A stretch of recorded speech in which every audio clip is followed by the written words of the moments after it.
박근혜 때는 뭐 이렇게 청와대에서 내려오기를 이렇게 하도급 대검 미지급 위주로 이렇게 하려고 그랬다고요. 하도급 대검.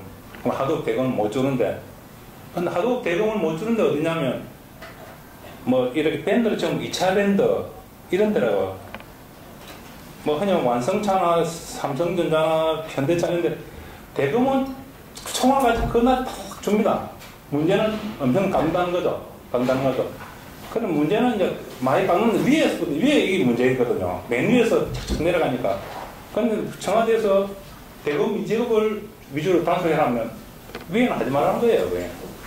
위에는 하지 말고 1차 밴드, 1차 밴드도 소수, 2차 밴드.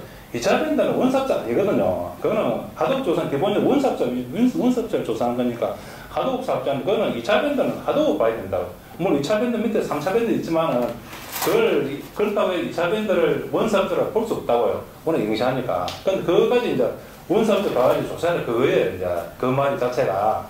그거는 이 어떤 하도급 부분을 이렇게 정말 왜곡시키는 거거든요.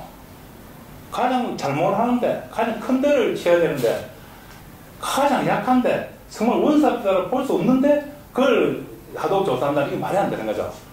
그 박근혜는 그렇게 했거든요.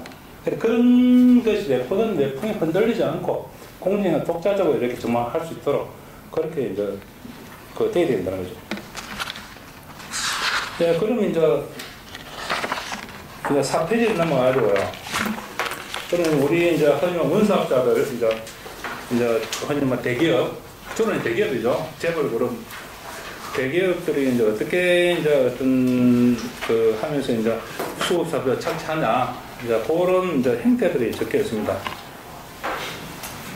물론 이제 이렇게 다들 이렇게 뭐 좀 악랄하게 하는 게 아니고요. 잘해준 데도 있습니다. 잘하는 데도 많고, 아까 뭐 지금 요즘 이야기되는 뭐 GM 같은 경우 참 수급도 잘해줍니다.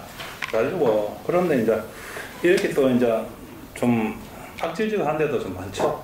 특히 이제 뭐 현대기아도 그렇고 삼성도 그렇고 많죠. 맨 위에 이제 보면 이제 최저가 낙찰제 이제 돼 있는데요. 문제는 최저가 낙찰제에서 다시 한 번 더 들어가지고 다시 내고를 한다든가 다시 또 칩니다. 최저가 낙찰제만 해도 굉장히 이렇게 단가 내려가거든요. 거기서 다시 추가로 이렇게 해가 또 칩니다. 그렇게 하면 정말 생존하기 힘들죠. 근데 이제 최저가에서 다시 내려가 치면 이거는 하도급법상 법위반이 되거든요. 그런데 부당단가 인하가 바로 걸리거든요. 그 하도급법에 보면 하도급법 부당 결정에 보면 최저가 낙찰을 했는데 다시 치는 거, 그거는 법위반은 명확하게 해놨습니다. 해놨는데도 그냥 법은 뭐 무시하는 거죠. 예, 워낙 또 이렇게 뭐 지능적 하니까 들키지도 않고요.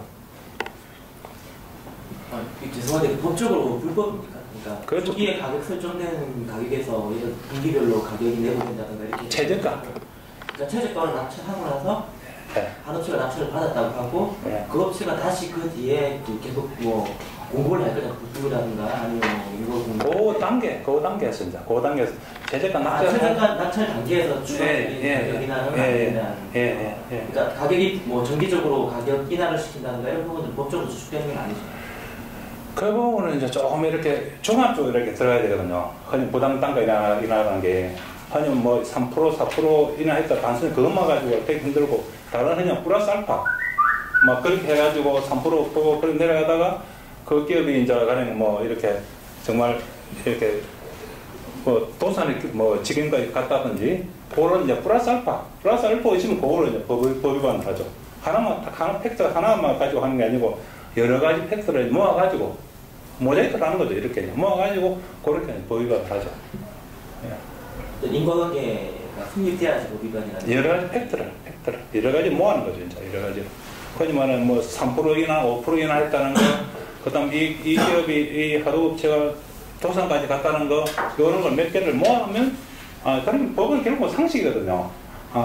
기업이 망할 지금까지 했는데 이건 심하지 않나 그런 거거든요. 결국은. 그러면 이 법위반이 그렇게 하는 거예요. 예.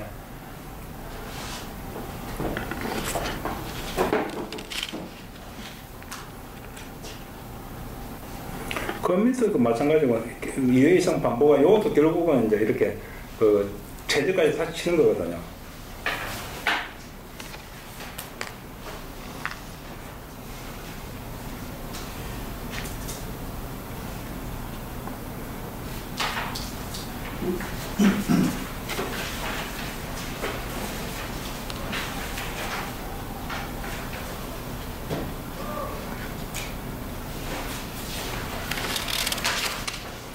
그럼 그 밑에 20대 그룹, 특히 이제 그 5대 그룹 있지 않습니까? 5대 그룹 여기에 이제 가장 포션이 크고요. 그만큼 행보가 심하고. 그럼 여기에 대해, 요런 업체는 아까 이야기하듯이 거의 이렇게 3천 행역 프로그램을 내가지고 어떤 직권조사 면제의 대상이 되겠다가. 그러니까 그것까지 큰 문제죠. 이게 그 5대 그룹 비중 같은 건 어느 정도 되나요? 어떤 거요? 만약에 이게 단가이나 압박을 할 때 5대 그룹의 포션이 크다고 하셨잖아요. 이게 비중이 어느 정도? 일단 뭐 30초. 왜냐하면 지금 자꾸 개별적으로 질문하시면 1시간 이거 다 끝내야 되고 안 되면 질문에 따로 가요. 그냥 아닌데. 그냥 쭉 나가세요. 예. 그럼 뭐 페이지 넘겨가지고요.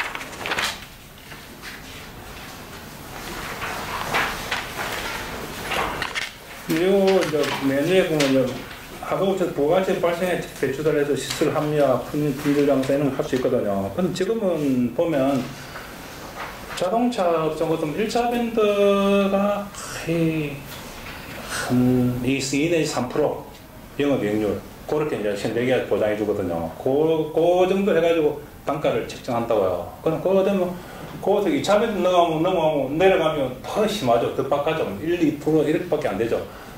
그렇게 하니까 이제 외국 근로자를 쓸 수밖에 없고요. 외국 근로자 쓰면 기술 체득이 안 되는 거예요. 왜냐면 차가 바뀌니까.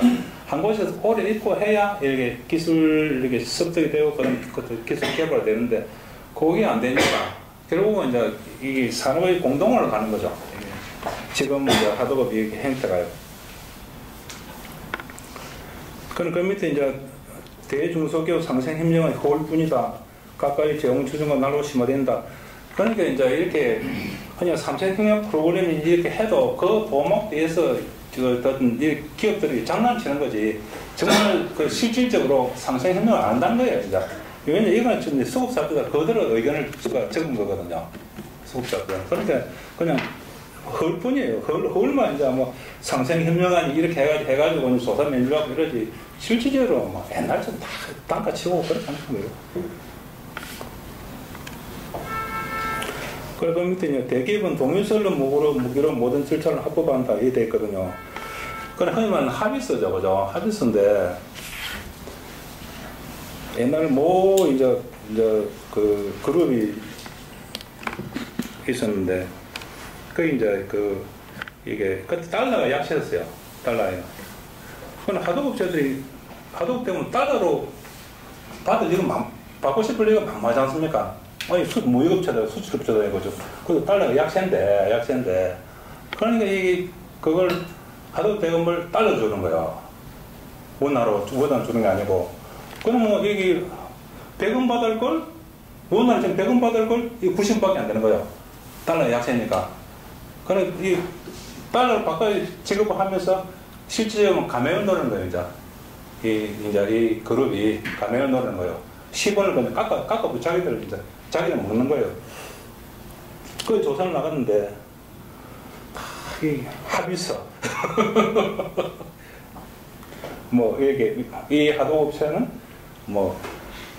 하도업 대금을 달러로 지급받기로 약속했다. 이런 합의서는 이게 사인을 받아낸다고요.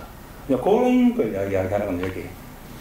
그런 실질적으로 이제 흔히 말하는 공익의료법이나 하도업법은 어떤 형식적인 합의서나 이런 거는 중요치 않거든요. 실질적인 면을 보는데, 그런데도 이런 것이 이제 무시할 수 없는 게, 요걸 해가지고 개시벽에 파고든다고 이제 로펌 이런 데 이제 이렇게 자기 사건 의뢰해가지고, 이걸 또 이렇게 뒤집을 하면 조사에 품이 많이 들어가요. 일단 합의서라는 형식적인 문서가 있으면 그걸 뒤집을 하면 실질적으로 그렇지 않다는 걸 우리가 입증해야 되지 않습니까? 그럼 조사하려면 발표만 많이 들어가. 그걸 노리는 거죠. 그걸 노리고.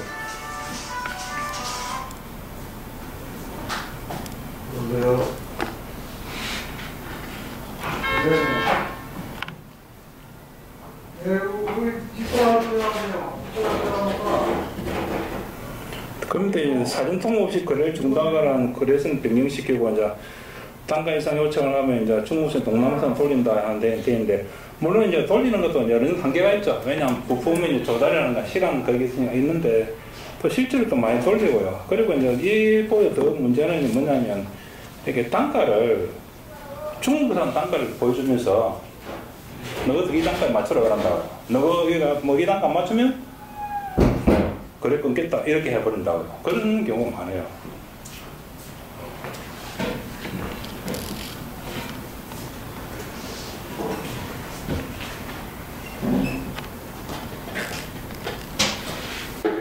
그리고 밑에 이제 구두로 납품 준비를 시키고서 경우에도 파출소를 주지 않아 악성 제보납니다. 이게 참 구두로 이렇게 해가지고 이거보다 이제 더 문제는 이제 구두로 해가지고 이렇게 그 흔히 말하는 이 너가 발주를 많이 주겠다 라인을 늘려라 한다고 그걸 구두로 한다고요. 그럼 이 이제 자동업체는 우리는 발주 많이 주는 거, 그것도 책임 있는 이제 뭐 사장이나 뭐 정부나 이런 사람 하니까, 그럼 이제 어떤 은행 차입을 해가지고 이렇게 라인을 늘리고 한다고요. 그러면 이제 이 공고일을 줄여버린 거예요. 줄여보면 이게서 이제 거의 도산 나죠. 도산 나오고 그럴 때는 이제 그걸 이제 헐값에 이렇게, 그게 일종 기업 약탈이에요. 기업 약탈이에요. 그렇게 하는 경우도 있고요. 거의 말하면 뭐 이렇게 또 뭐 이렇게 유통업체 같은 뭐 이제 뭐 대리점 이런 데다가 대리점 그 몫이 좋다. 저거 탐난다. 하면 뭐 명동에 이런 딱 이렇게 뭐 사람들 많이 가는 몫이라도 그런 미장하는 거죠. 그럼 대리점에다가 뭐 너한테 물건 뭐 많이 뭐 팔아주게라든지 많이 밀어주게라 하면서 시설 확장이나 이렇게 하는 거예요. 그럼 시설을 이제 말만 믿고 시설을 이제 확장한다고요. 은행 차이도 확장하는데 안 해주는 거예요. 아니면 이게 조금 많이 나왔으니까 그걸 이제 탁 클값에 뭐가 자기 직영점 해버린 거예요. 그런 경우도 있고, 그런 것이 다 이제 말로 이러기 때문에 증거가 없으니까 거의 이제 거기 법적으로 다툴 때는 이제 힘든 거예요. 물론 그것도 이렇게 일단 저는 이제 공정위 조사할 때 그랬거든요. 일단 그런 사실이 있으면, 하지만 그런 식으로 구두를 해가지고 그렇게 이제 기업의 사업들이 약탈하는 사실이 있으면, 그렇게 했으면 증거는 어디도 남아있다는 거거든요. 공기적에도 또 있어요, 증거는. 그걸 잡을 수는 있어요. 열심히 하면. 근데 보통은 그렇게까지 안 한다는 거죠. 그렇게 안 한다는 거죠. 그렇게 하면 자기 이제 사업체만 고스란히 뺏기는 거예요.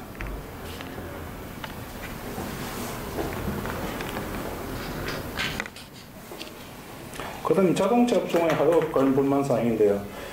아마 우리 제조업 중에서는 가장 많은 데가 자동차 업종일 겁니다. 자동차 업종 다음에가 아마 전자업종. 자동차 업종은 이제 아마 현대기아가 주류죠. 그래도 가장 심하고,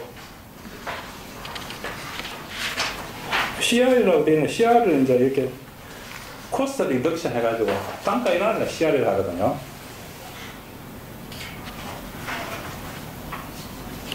옛날 정준 회장이 있을 때는 그런 일화가 있습니다.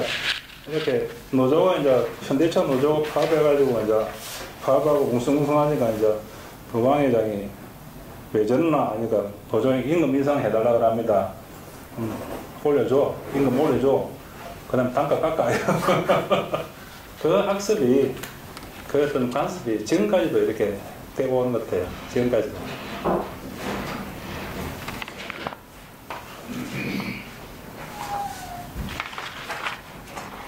그리고 현대차가 이게 자동차 쪽에서 가장 이제 이렇게 이제 원사업적, 현대차가 이제 원사업적 안아야 될 걸 이렇게 수업사, 하도급 사업자한테 이렇게 전가시킨 것이 많고요.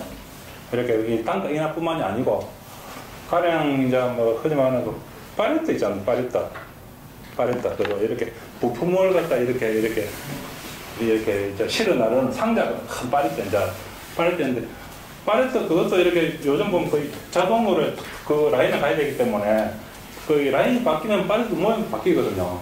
그것이 라인 안 바꾸면 팔레트 좀 일차 밴드 같은 경우 팔레트 그 바꾸는 데는 쑥 들어간다 그래요. 예, 팔레트가 일차 한번 교체하는데 그런 비용은 원섭도 내주게 되거든요.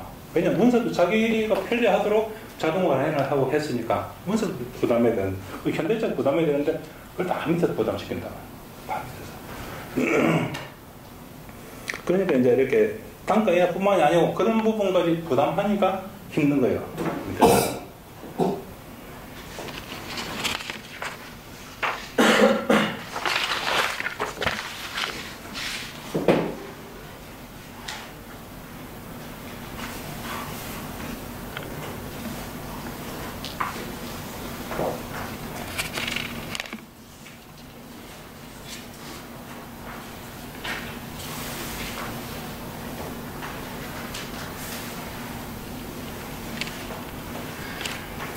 그리고 이제 시야를 이제 하지만 그 현대기아차 같은 약정 시야를 하거든. 약정 시야. 그것이 저는 이제 하도법 위반이라고 보는데 방금 뭐라 하냐면 이렇게 처음에 이렇게 경쟁 입찰하죠. 여기 이제 경쟁 입찰 이야기 나오지 않습니까? 위에서 두 번째 몇 년 경쟁 입찰 한다 했는데 부품이처럼 경쟁 입찰 하거든요. 붙이거든요. 기존 이제 협력사 몇 군데 해가지고 경쟁 입찰 붙인다고 붙이면 그럼 그것은 최저가를 하거든요. 최저가 해가지고 그 입찰 붙이기 전에 약정서를 냅니다. 약정 내는데 매년 3%씩 인하할까 동의한다 플러스 그 이제 투자가 동시에 내는 되거든요. 동시에. 그러면 이 회사는 가령 이 부품이 뭐 가령 다른 데는 뭐 90원, 100원, 뭐 80원 이래도 80원짜리가 최저가니까 낙찰되지 않습니까? 그럼 거기서 매년 한 4년 내지 5년은 매년 3%씩 또 까이는 거예요. 또 깎는 거예요. 이렇게. 그 약정, 처음에 약속을 했다가 약정 시작해야 한다고요. 근데 그 앞에서 이야기했지만 이제 최저가 낙찰을 다시 깎는 거니까 그거는 저는 하도급 위반이라고 보거든요. 허부당당 인하를 보거든요. 그런데 그건 뭐 태연하게 합니다. 거의 뭐 그냥 제도화돼서 하고 저는 그것부터 이렇게 잡아야 된다고 생각하거든요. 그것부터 잡아야 된다고 생각하는데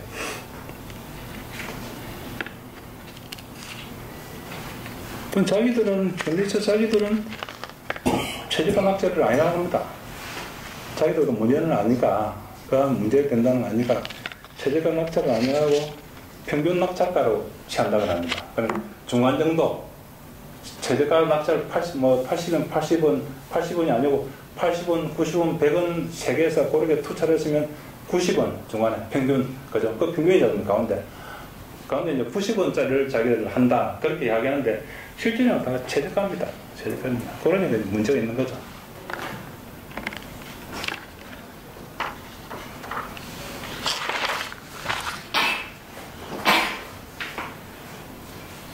그럼 7페이지 이제 위에서 한 4번째 정도요.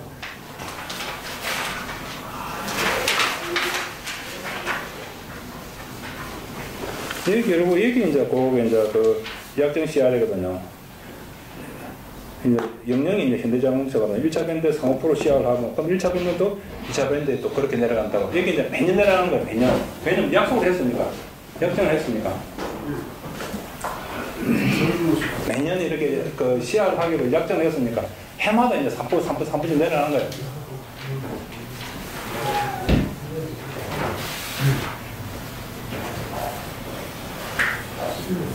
이게 1차 밴드만 해도 어느 정도는 이렇게 그 회사 규모가 있고 하니까 감당하는데 2차 밴드 가면요 비참합니다. 비참합니다. 거의 영업이익률 제로예요. 2차 밴드 가면 살이 달라합니다. 정말 살이 달라합니다. 힘없는 저보고 살이 달라합니다. 정말 살이 보고 싶습니다.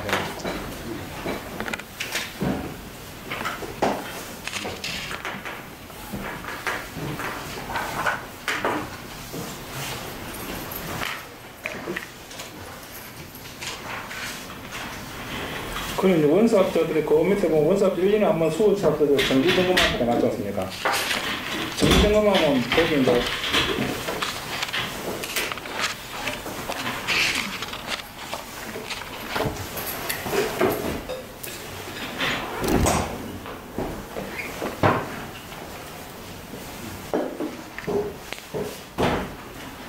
정기 점검하면 하면 이제 사사치 이제 소위 말하는 누가 우리 집 오고 들어가가지고 우리 집 살림을 사사치 파악 다 하는 거예요.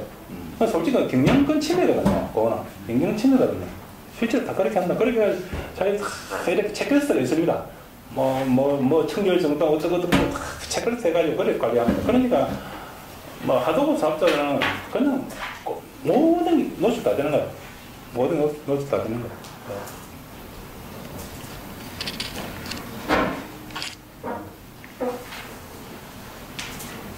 거기 이제 맨 밑에 이제 영동자동차 1차 밴드 영업용 20% 단가를 결정한 여기 현대기아차거든요. 아니 1차 밴드가 2%니까 그냥 2차 밴드가 거의 제로인 거예요. 예, 2차 밴드는 거의 제로인 거예요. 그냥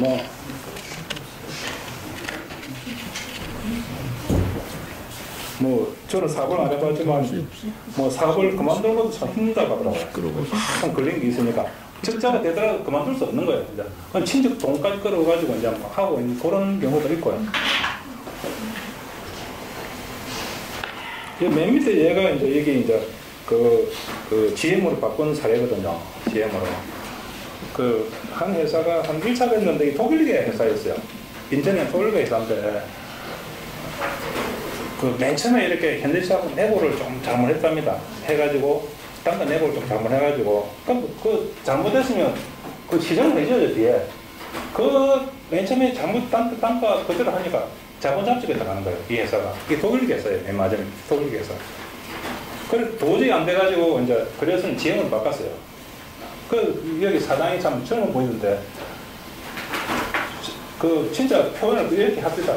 지금 천국 같다고. 그럼 제대로 단가 받으니까. 지금 제대로 단가 받으니까.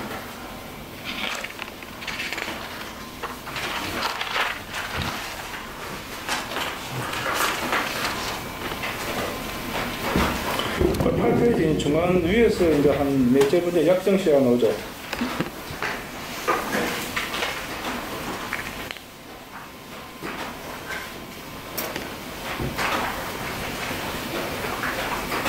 이것이 제가 보기에는 그런 현대기아차의 어떤 대표적인 어떤 이렇게 하도급 행포.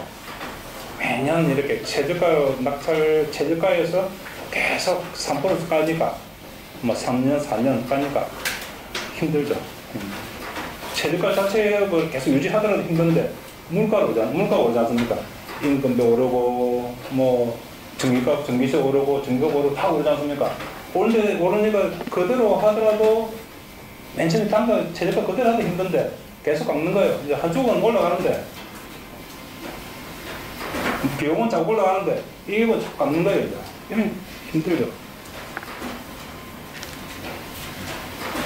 이것이 한 30%에서 50% 정도. 예. 이것이 저는 가장 큰 핵심으로 생각합니다.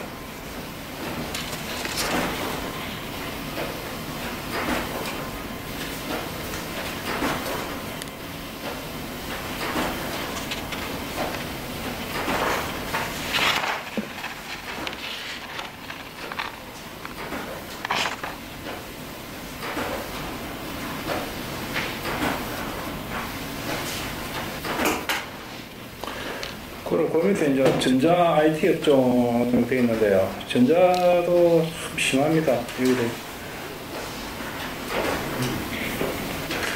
이것이 소위 말하는 구매 부서는 이렇게 인사평정을 이렇게 얼마나 깎았냐, 요 되어 있지만 얼마나 깎았냐 그걸 가지고 인사평가를 하거든요. 그러니까 다들 보급제이지 않습니까? 그 사람 자체를 이렇게 막 구매 부서 뭐 상무나 뭐 부장이나 차장 이 사람을 뭐 나쁘다고 할 수 없는 거예요. 왜냐면 자기들 살아야 되기 때문에.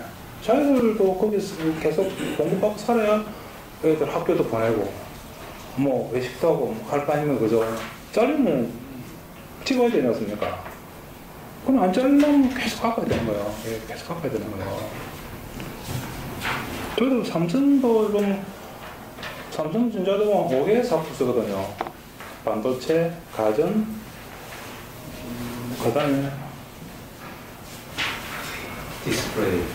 디스플레이, LCD, 5개 사업소인데 5개 사업소가 경쟁을 해요. 무슨 경쟁하냐?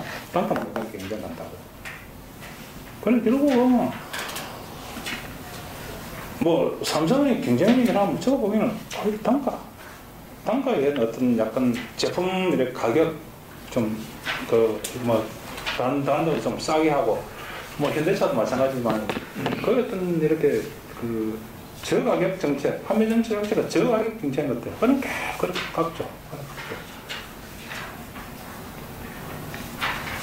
이런 걸 젊은 직원들은 굉장히 못 견뎌하더라고요. 구매부서 이런데 굉장히 괴로워하더라고요. 제가 보니까 굉장히 힘들어하고 안 그렇겠습니까? 부푼한 젊은 사람이 뭐 자기들 봐도 뻔한데 신명사가 참 이렇게 보면 뻔한데 자꾸 깎아야 되니까 양심의 가책을 받아가지고 굉장히 뭐 이렇게 힘들어하고 그리고 알게 모르고 자살하고 그런 경우는 좀 있다고 이게 신문에 안 나서 그렇지 이렇게 자살하고 힘들어가지고 뭐 간호사 자살하듯이 그렇게 자살하고 그런 경우 있다고 있다.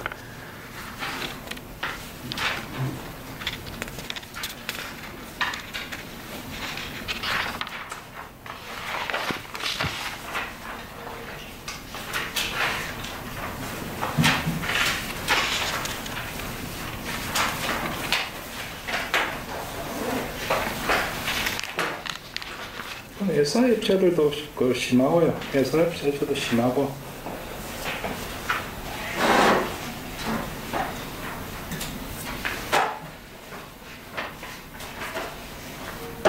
그런데 회사입체들도 이렇게 아니면 삼성 뭐 STS나 LG 뭐 CNS 이런 데 거래해가지고는 안 남는답니다.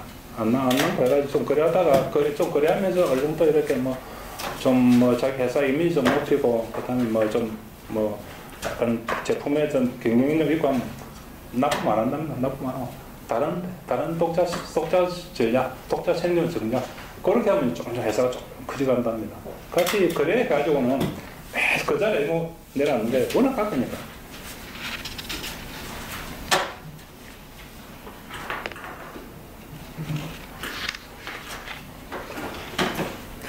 그리고 이제 그 밑에 이제 건설업종 하도 관련 불만사항이 있는데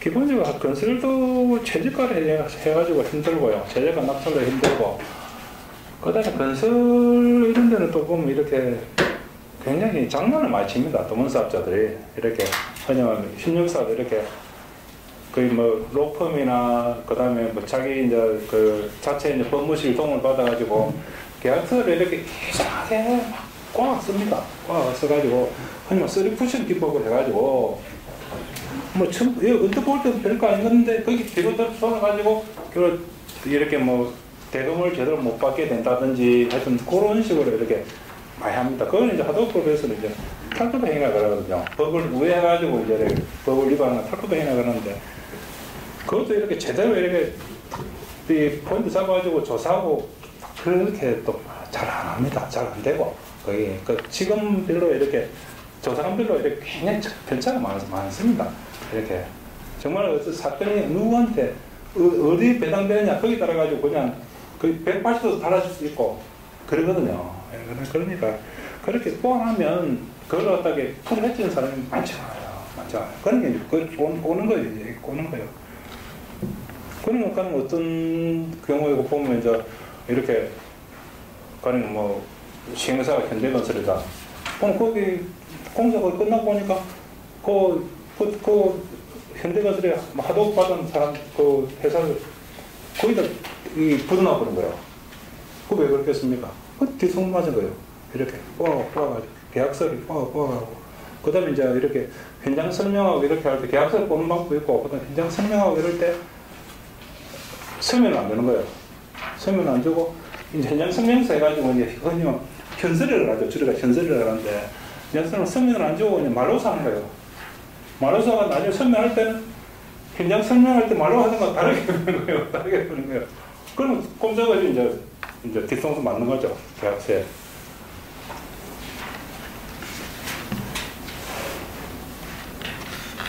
그냥 이렇게 자재 같은 거를 현장 설명할 때는 국산 자재 써도 된다. 이렇게 해놓고 실제로 계약서 이렇게 실제로 계약서나 뒤에 특약서가 많이 붙거든요. 이렇게 붙을 때는 외국 자재 써야 된다. 이렇게 해보는 거예요. 그러면 외국 자재는 국산 자재보다 한 100배 높은 자재 많거든요. 그럼 하도 사업자는 이렇게 계속 계약서 사인 해버리니까 이걸 우리가 지금 공사해야 되는 거예요. 공사 안 하면 위약금도 무서우니까 공사해야 그 적자금은 공사해야 되는 거예요. 그런데 뭐 현장 설명해도 그렇게 안 했다면 뭐 입증할 게 있습니까? 말로 하는 뿐인데. 그럼 그것도 조사하는 방법이 있어. 조사는 다 나옵니다. 저는 옛날에 그런 거 조사해봤거든요. 어떻게 나오냐, 어떻게 하냐면 거기 현장 설명한 업체들 다 있을 거 아닙니까? 작업업체들. 다 이제 이렇게 파악해가지고 다 이렇게 참고인 진술이죠. 참고인 조사죠, 이제. 참고인이니까. 그거다가 다 현장 설명할 때 어떻게 됐습니까? 그 상황을 다 이렇게 묻는다고. 이제 이렇게 좀 꼬아가면서, 사장님 뭐 이번 주말에는 뭐 어디 나도 좀 골프 치러 갔습니까? 하면서 이제 주말 되면 문자 이렇게 해가지고 좀 아버지 좀 들고 그래가지고 이제 이렇게 이제 그 상황 설명을 확인서를 받는다. 그때 어떻게 했습니까? 그럼 이랬다. 문사업자가 그때 시행사 이렇게 이야기했다.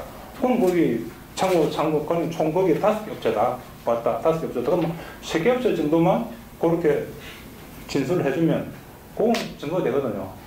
그렇게 하면 됩니다. 그렇게 하면 되는데 또 잘 안 해요.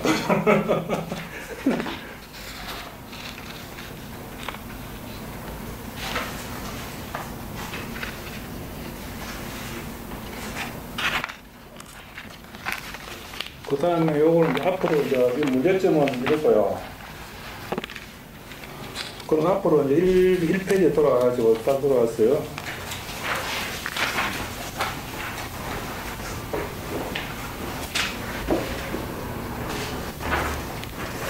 이게 이제 원사업자들, 흔히말하는 이제 대기업, 여기 원사업자라는 주로 이제 중견 이제 기업. 대기업에서 아주 큰 재벌 그룹이 아니고 한 50대에서 한 그 밑에 그런 중견 정도의 이제 원사업자들입니다. 그 사람들이 이제 이렇게 했으면 좋겠다. 이제 그런 이제 건의사항입니다.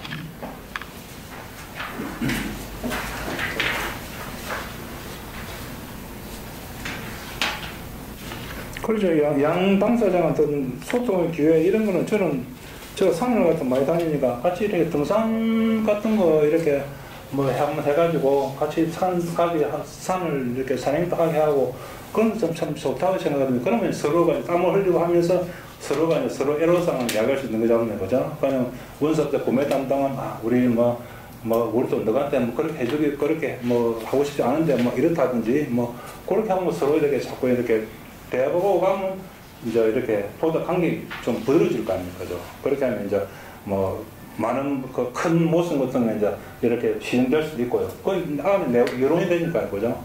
그런 것도 굉장히 중요하다고 생각합니다.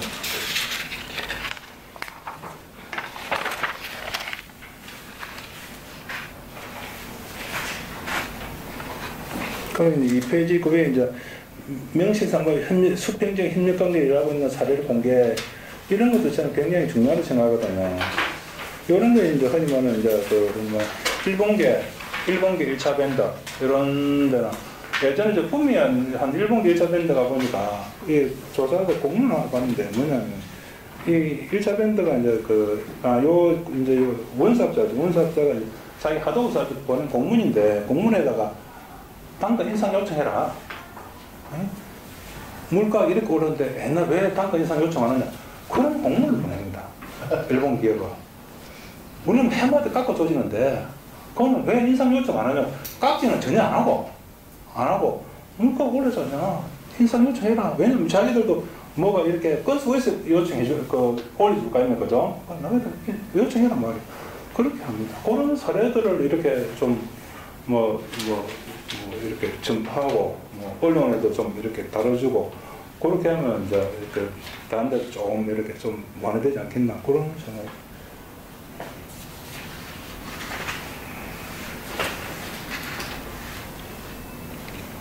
그리고 그 밑에 예전에는 하도급체 기준이 매출에도 종업은 2분의 기준이었으나 지금은 종업이 1명이라도 적으면 하도급체 해당한다는 부당하다. 이거는 참 저도 이 법 개정을 이 법 개정하면 2년 갈 때 했을 겁니다. 하도급 개정을. 지금은 이제 하도급 개정이 되는 건 대기업하고 중소기업 여기 하도급 되고요. 하도급 이제 관계 하도급 적용 대상이 되고 그다음에 중소기업 간 이게 문제거든요. 중소기업 간에는 이제 그 위에 원사업자가 매출액 또는 종업 원수 두 개 중에 하나 밑에보다 더블, 배 이상 많으면 예, 원사업자 되고 밑에 하도급업체 사업자 되는 거예요. 이제 중소기업끼리. 그런데 이것을 이명박 때 법을 개정해가지고 중국은 한 명이라도 더 많으면 이 원사업자 돼버는 거예요. 하도관계 돼버는 거예요. 이거 그런 보니까 저건 뭐 비슷비슷하지 않나요? 정말 한 명 적고 가는 뭐 회사 규모 차이 납니까? 그냥 거의 수평형 회사가 수평형 관계거든요. 거기에다 하도급 적용해버리면 이게 어떤 실버 덕이 많은 거예요.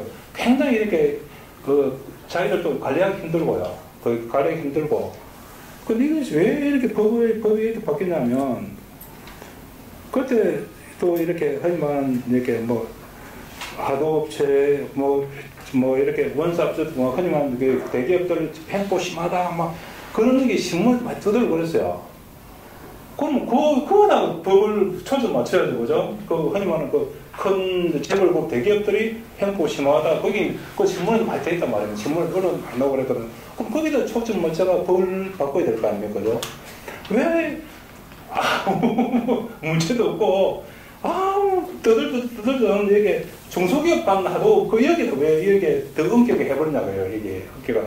흔히말하는 이 동대문에서 빵 맞고 이거 서대문에서 눈 흘기는 거예요. 이거는 재벌 그룹 대기업들이 문제다고 한입 떠들었는데 엉뚱하게 법 개정은 이게 밑에 중소기업들이 더 힘들게 해버린 거예요. 이게 이명박이 만들어진 거예요. 이게. 그러니까 그런 법이 어떻게 저렇게 법이 만들어지나 싶은데 그렇게 만들더라고요. 아무도 거기에 이의를 제기 안 한 거예요. 공정이도 그러고 그만 만드는 그렇게 법을 바꾼 공정이나 국회의원들도 많은 건 모르겠습니다. 국회의원들은 자기들도 신문을 볼 거 아닙니까? 신문을 보면 뭐 재벌 대기업들이 뭐 하도 횡보 심하다고 거기에 초점이 맞춰야지 법 개정이 돼야 될 거 아닙니까? 그죠? 엉뚱하게 중소기업을 규제해서 법이 돼버린다니까요. 예, 엉뚱하게.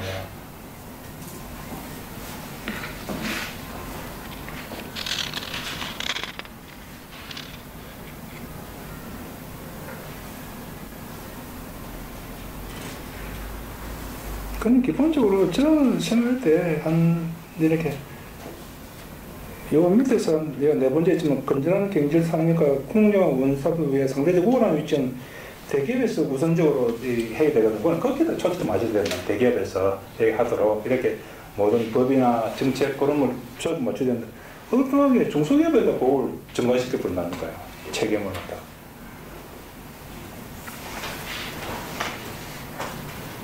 그럼 내가 그 위에 그 연장인데 이제 중소기업을 이제 하도급을 확대 적용하는 경우 중소기업의 경영 위치를 가져온다 했는데 이건 사실이에요. 왜냐면 하도급 법규가 굉장히 까다롭거든요. 하도급 까다롭습니다. 하도급 법규가 까다로워가지고 그걸 중소기업 하지만 적은 그 인력 가지고 이게 다 못합니다. 하기 힘듭니다. 그냥 하도급 뭐 흔히 말하는 뭐 대금 잘 주면 하면 되는데 부대적으로 이렇게 이렇게 하야 될 게 많거든요. 뭐 실태조사 넣어줘, 뭐 선조 넣어줘, 굉장히 많다고요. 그래서 중소기업은 이게 굉장히 이렇게 오히려 하도급이 중소기업을 이렇게 도와줘야 되는데 하도급이 중소기업을 이렇게 더 족쇄를 채우는 거예요. 지금 어떻게 보면 굉장히 밑에를 까다롭게 만들어가지고 밑에는 상당히 좀 이렇게 윤생 있게 좀 풀어주고 위에만 이렇게 해주면 되거든요.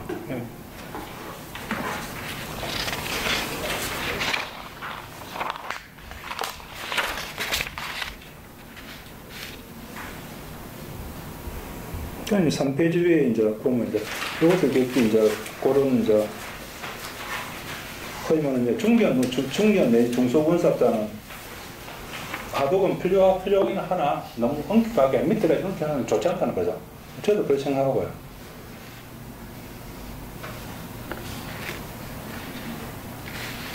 그 밑에 이제 가장 핵심인 20대 그룹 위주로 강도 높은 조사유망 이게 핵심입니다. 핵심입니다. 근데 여기는 거기다 민주 예상되어 있다면 조사위도 20대 그룹으로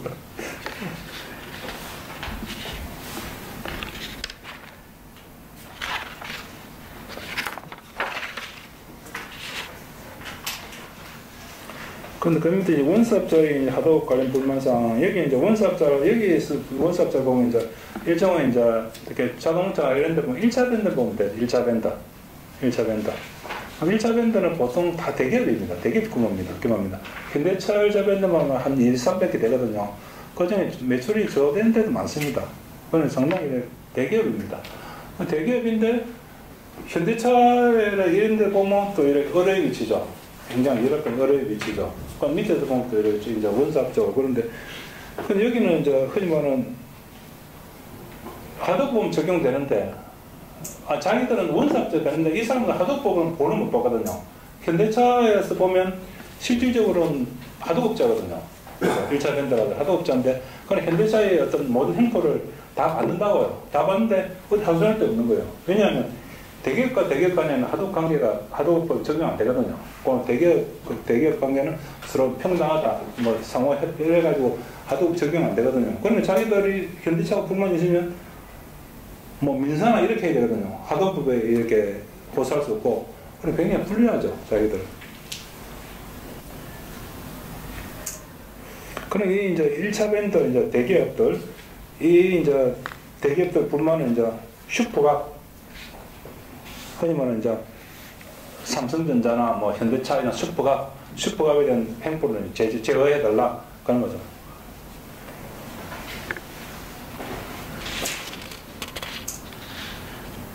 그 밑에 그 충전 대기업은 슈퍼갑까지 거래해서도 중소기업까지 거래해서도 불이익이 있어 이 정도로 겪는다. 그러니까 위에서 이제 현대차가 자기들한테 이제 어떤 이렇게 하도적으로 행보 부르는 거는 자기들은 어디 하소연이 없으니까 그것도 안아야 된다고요.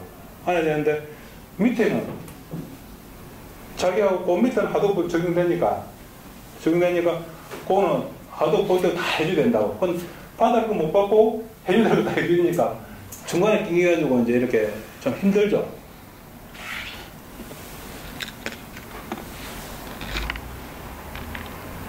그래, 이제, 요런 조사, 이런 1차 밴드 이런 데 조사 나가면 그러거든요.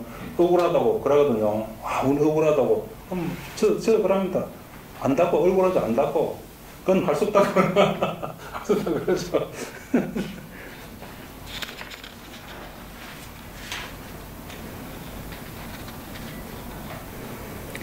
그 밑에 이제, 불공정 거래관은 중소기업 간보다 대기업과 중소기업 간의 관계에서 많이 나타난다. 여기 이제 정확한 이제 포인트거든요. 여기 대기업과 중소기업, 모든 걸 여기에 맞추게 되는 거죠. 그럼 대기업과 중소기업, 거기 이제 개선되면 그 밑에 착착착착 이제 되는 거죠. 결국은 그 연쇄적인 거거든요. 그러면 이제 하도급 제도는 일정 규모 이상의 대기업의 행포를 방기하는 주력해야지 중소기업까지 조사를 강령한 실정은 모른 것 같다. 이게 정확한 거예요. 지금은 보면 중소기업 간 중소원사업자 근데 굉장히 조사를 많이 하거든요. 공정이나 어떻게 보면 저 위에 대기업은 실제 조사 문제가 돼 있고 그건 애매한 그 밑에 이제 그냥 조사하지 않아야 될 거 근데 조사를 많이 한다. 그러니까 이게 그냥 조사해서 이중모자랍니까? 그렇게 돼버린다. 그러니까 공정이 어떤 그런 조사 형태 지금 업무 형태도 저거 많이 바뀌어야 돼요. 많이 바뀌어야 돼요.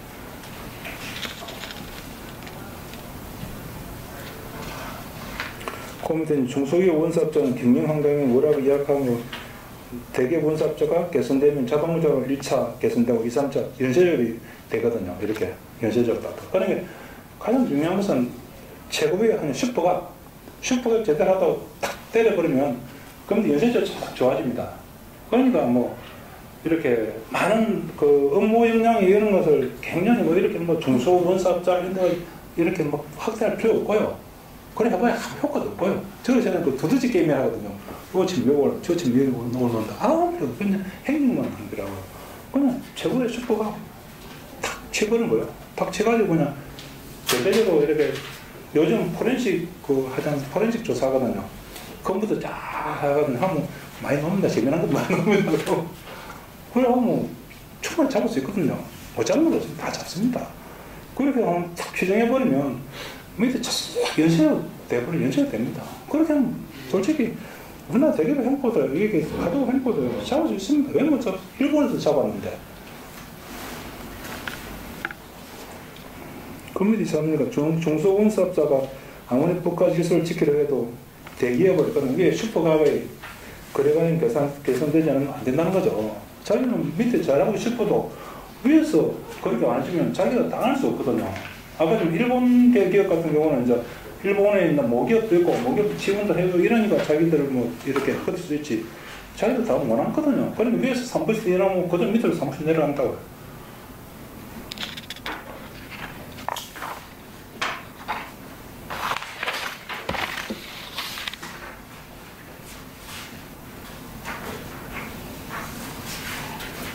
그 이제 4페이지 보면 밑에 수급사업 건인사항이 있는데요. 그 밑에, 거기 밑에 이제 모기업과 신용사의 순이익률, 근로시간, 인상, 연봉을 해마다 10대 그룹사를 대상으로 실사 비교하여 상승지수를 발표하는 게 좋다라는. 그럼 지금처럼 금융지원을 상생평가하는 형식계라 하거든요. 지금처럼 금융지원을 상생평가하면 돈 많은 회사 삼성입니다. 현대차. 근데 주요 재벌들 그룹 위주로 싹 뽑힌다. 그러니까 그 여기 말처럼 정말 왜냐면 이익률 차이가 크면 착취가 많다는 거거든요. 위에가 영업이익률 10% 나는데 밑에가 2%다. 그러면 이건 착취가 많다는 거거든요. 위에가 10%인데 밑에는 8%다. 이거는 정말 이렇게 수평적인 이렇게 협력하면 된다는 거거든요. 그게 가장 중요하거든요. 이렇게 이제 순이익률, 근로시간, 인상연봉, 이런 걸 해가지고 상생지수를 해가지고 상생지수 해가지고 뭐 조사 면제를 해주든지, 뭐 그렇게 해야 그게 원래 제대로 된 거죠. 지금 금융 지원을 해주면 큰 회사 유지가 되는데 그렇게 조사 면제 받고 하면 이게 완전 조사에서도 이 정도도 생기는 거예요. 뭐 횡포 많이 부른 놈 조사 안 받고, 뭐 횡포 덜 부리고 뭐 중간에 이렇게 어지간한 건 조사 받는 거야. 조사 받고 뭐 가지금도 받고 그러게 되는 거예요. 그럼 GM도 보면 이렇게 면제 대상이 포함 안 돼 있어요. 이게 조사 면제 대상이 상생 우습체가 아니에요. GM은. 근데 제가 이렇게 나가서 볼 때 아까 앞에 여기 예를 들면 있었습니다. 현대차에서 이렇게 현대차 거래하다가 GM을 옮기니 천국 같다고. 그죠? 그러면 GM은 현대차 잘해준다는 거거든요. 그 실질적으로 상생급수로 인정을 받아야 되는 거예요. GM은. 그 GM은 상생급수 지원 못 받아요. 못 받았어요, 지금까지. 왜냐면 제가 직권에서 나가봤으니까. 알죠? 그러니 그게 이제 거꾸로 된 거예요. 실질적으로 잘해준 데는 우습지 안 들어가고, 이렇게 정말 제대로 안 해준 데는 우습지 들어가는 거예요. 그러니 그거는 이렇게 바꿔야 되는 사람.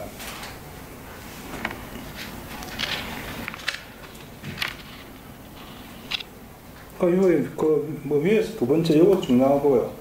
하도월 전 모든 대기업의 영업이익을 한 군데서 볼 수 있는 제도가 필요하다. 다 비교되지 않습니까? 얼마나 영업이익을 많이 남겼는가. 그럼 그 밑에다가 어떤 자기 하도업체 영업이익률 평균을 내고 평균을 같이 실어보는 그건 딱 바로 비교되지 않습니까? 그죠? 그렇게 이제 사회적으로 이렇게 공개를 하면 제어가 되는 거죠. 뭐, 이번 삼성자 영업이익률 20% 났다. 해마다 뭐 글씨 하지 않습니까? 그죠? 뭐 이렇게 막 자기들 뭐 이렇게 공부를 하지 않습니까? 실제로 거기에 하도업자 영업이익률이 안 나왔거든요. 그게 솔직히 하도업 영업이익률 한 2~3% 될 거예요. 2~3%. 그럼 그걸 동시에 발표한다고 보여줘. 사람들이 와 삼성이 장사 이렇게 하게 하지 않습니까?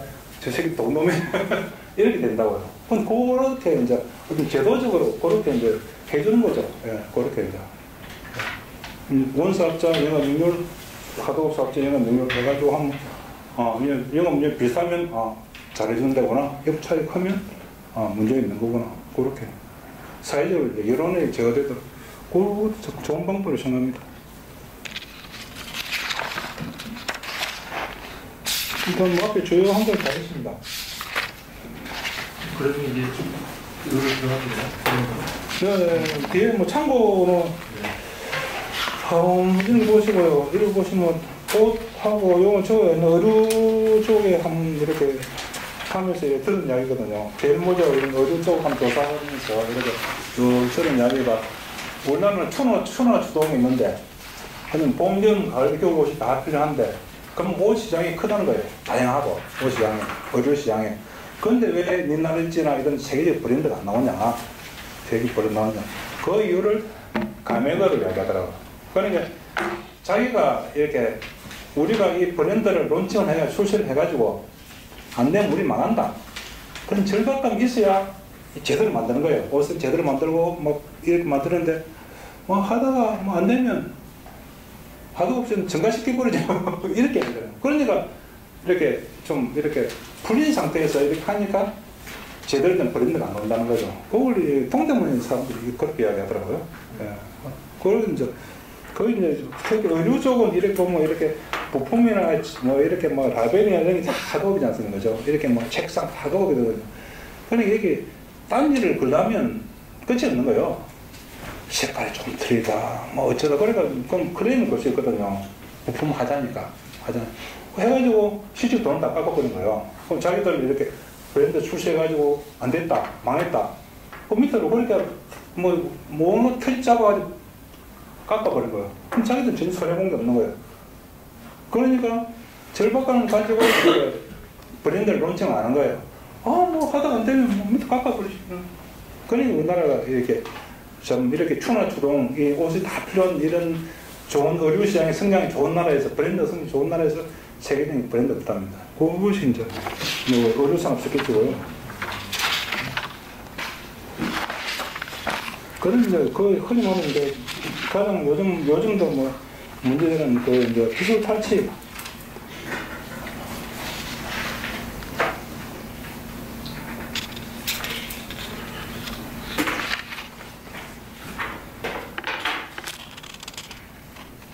근데 기술 탈취 이 부분도 이게 흔히 말하는 이게 이 부분 제보가 들어거든요. 기술 탈취는 제보 들어옵니다. 제보 들어오는데 정말 제보가 좀 큰 데서 제보가 들어오고 이런 걸 쌈박하게 딱 조사를 해가지고 정말 이렇게 제대로 페널티 주고 이렇게 하면 그렇게 파급 효과지 않습니까? 그렇게 하면 어떡하라, 우리 안 되겠네 이렇게 안 하더라고요. 근데 그렇게 한 적이 진짜 한 번도 없었어요. 한 번도 없고 맨날 하는 거에 그냥 뭐 이렇게 지칭 고치고 그냥 뭐 과징금을 뭐 얼마 내게 그 지칭 고친 거거든요. 그 입을 쓰던 그 분이 있어요.